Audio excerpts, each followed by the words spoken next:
First off, I want to say that I do think it's valuable to have the insight of the controller. We only hear from him as a complete body once a month.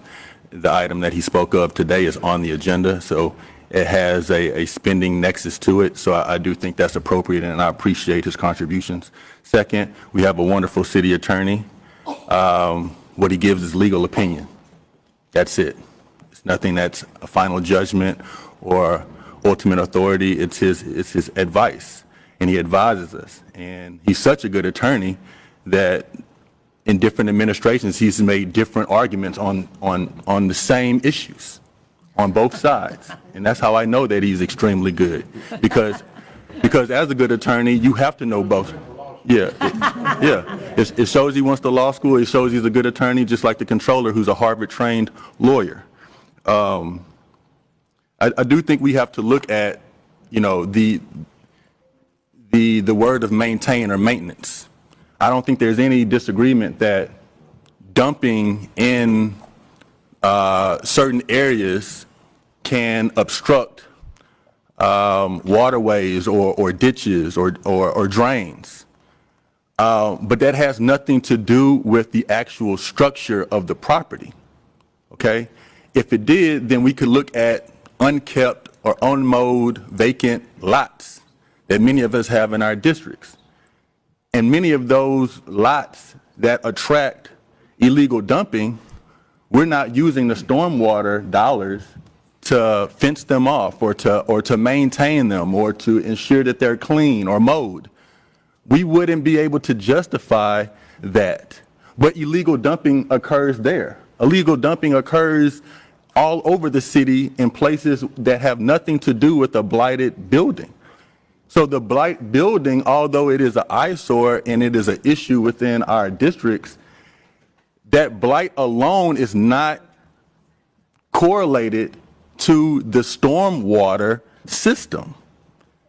There's no correlation. There is zero correlation other than the stretch that it attracts dumping that then could flow towards a ditch or a drain to obstruct it. That's everywhere in the city. It's not just areas with a blight or abandoned property on it.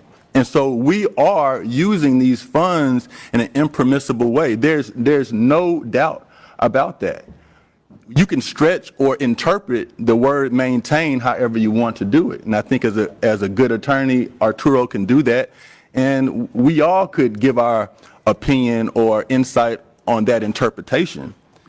But the building itself, when we look at the use of these funds for demolition of blighted buildings, that demolition portion of what we will be using the money for has nothing to do with a storm water system. And in a city that floods continuously and where we have constituents and residents who routinely come to address us on the need to ensure that we have as much money as possible on flood mitigation and stormwater infrastructure, putting the money towards demolition is just trying to find a far-fetched way to address an issue that we know we need to address with money that is not intended for. And so I think we really have to be careful about what we're doing here. The same arguments that can be made on this item have been made previously that we've lost on by private lawsuits, that this body said that we weren't going to go down that path again. And so understand that we can have a difference of opinion on this, but I do think that it is very, very far-fetched to be able to draw a conclusion of a property that needs to be torn down to it actually having to do with the maintenance system. And if you say that it does, then hopefully you're going to come to our districts and cut all these vacant lots and all these unkept properties that have so much illegal dumping on them, that are also having trash flowing into the gutters that we're not doing anything about.